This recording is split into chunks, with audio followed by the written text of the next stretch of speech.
This is BC Spirits, your look at the province's burgeoning distilling culture. Welcome to another episode of BC Spirits. Of course, I'm your host, Sean Sewell. Episode 43 this week. I'm hoping you're enjoying the daily Spirit a Day that I'm doing every single day. I'm probably going to keep that up long after the lockdowns are all finished. I sort of did it as a starting point, but I got so much stuff that I haven't tasted in actual shows, that haven't sort of made it, not necessarily the cut, but like I haven't had enough of XYZ to put it into a show. So I'm tasting some really cool stuff that you may never have seen before. Hope you gain some value out of it. This week I want to announce something that we're doing brand spanking new, which is a book giveaway. So you're going to have to go to YouTube, or if you're on YouTube, subscribe and comment on this video, and you go into the running to win a copy of Canadian Spirits from Christine Zismondo and Stephen Beaumont.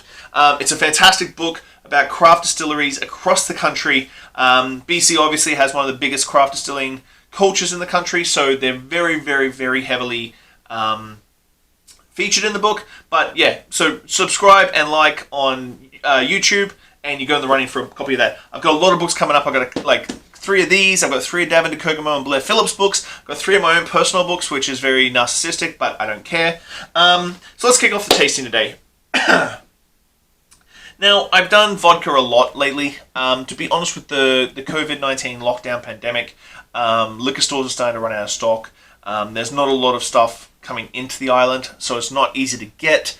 Shipping and ordering from the distilleries are still, it's progressing, but I've tasted a lot of stuff from the bigger guys. So this week I got a couple of deliveries this week, which I was really happy about. And so I pulled together a nice little vodka tasting, which I know I've talked about my disdain for vodka, but it's something that we need to talk about.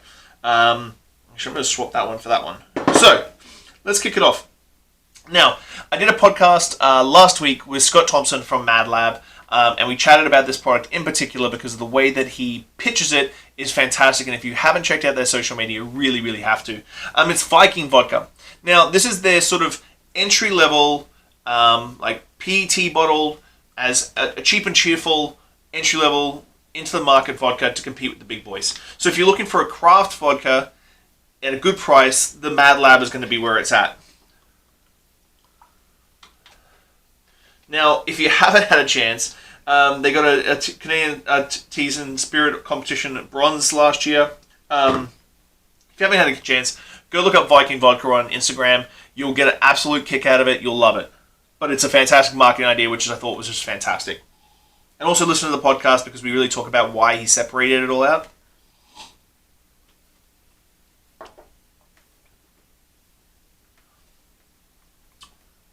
Interesting.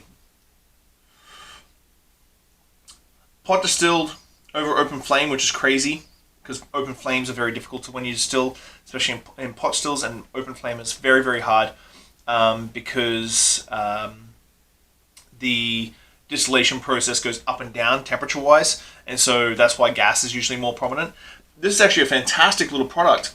It's clean, but it's got some sort of very malty, warm, a little bit of vanilla there. Really fantastic starter. And for bang for your buck, it's going to be up there. So next up, I want to try the side-by-side because they also do a classic Mad Lab vodka. So pot distilled again, same thing. Direct fire pot still, which is just insane. Harsh elements. So this is a side-by-side tasting. I think there's a $15-$20 gap between these two.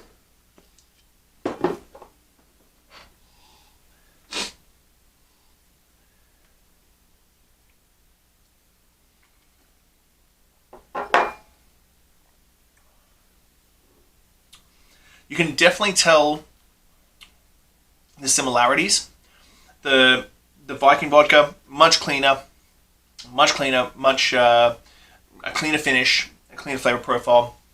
Whereas their Mad Lab vodka, where's the alcohol content? I can never find the alcohol content on these bottles. Where are you? 40%. Much more flavorful, giving much more of that toasty, malty sort of kick to it.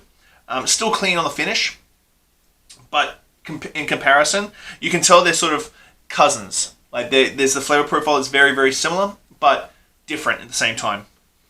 So next up, Done a lot with Mad One Foot Crow recently. I did their Lavender Gin in a Spirited Age the other week. This is their 40% classic vodka. I'm not sure if I tasted this one yet because on a show, because I've tasted their mineral infused, their Lavender Gin.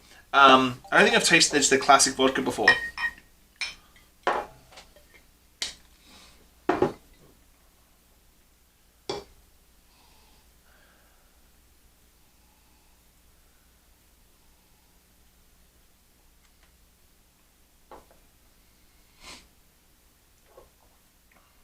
Ooh. This is very, very different. Much, much softer. Not that it's that the Mad Lab is harsh, but softer, almost sweet grain in the profile. Clean finish. Just a hint of, like, I don't want to say smoke, because smoke, everybody goes heavy smoke, but it's like this hint of flinty, ashy smoke on the palate. But the grain is very different. The grain is softer. The flavor profile of it's softer instead of like a very malty, like aggressive malt. Much softer, cleaner.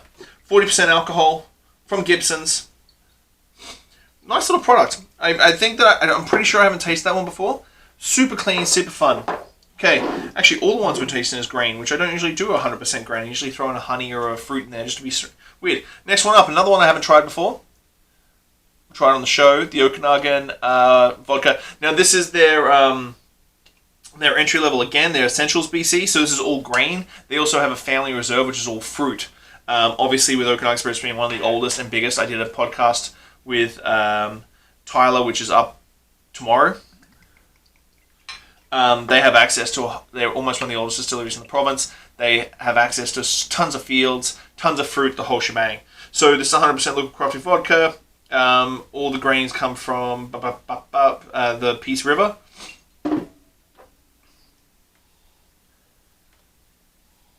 Getting clean on the nose, but it's almost like rainwater on concrete.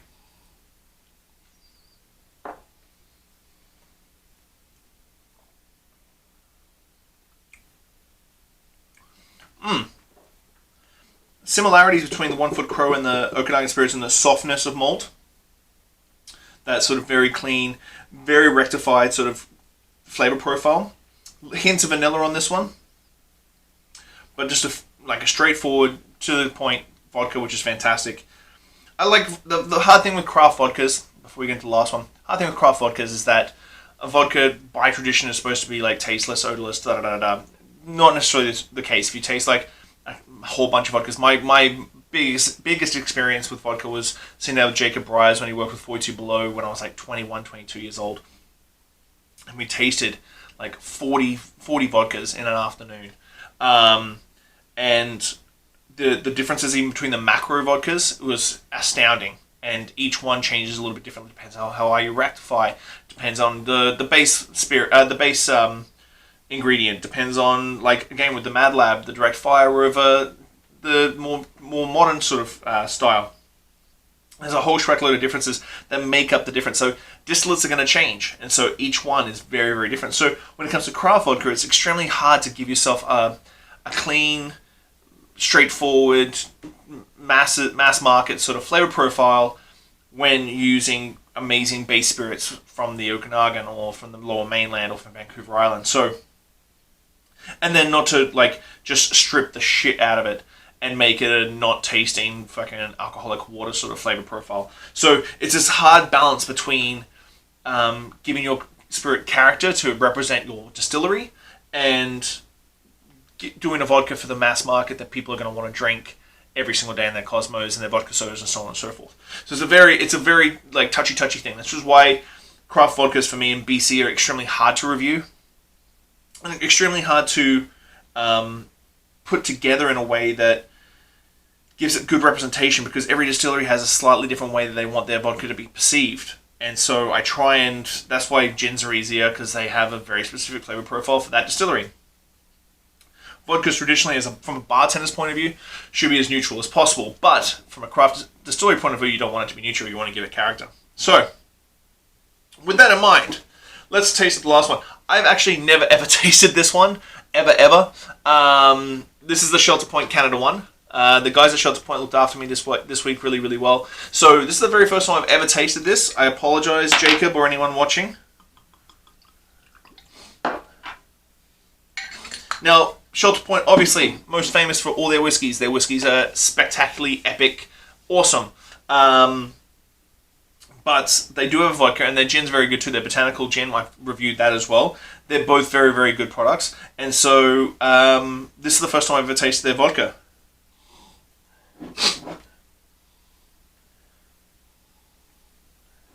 I'm hoping I taste a little Shelter Point love.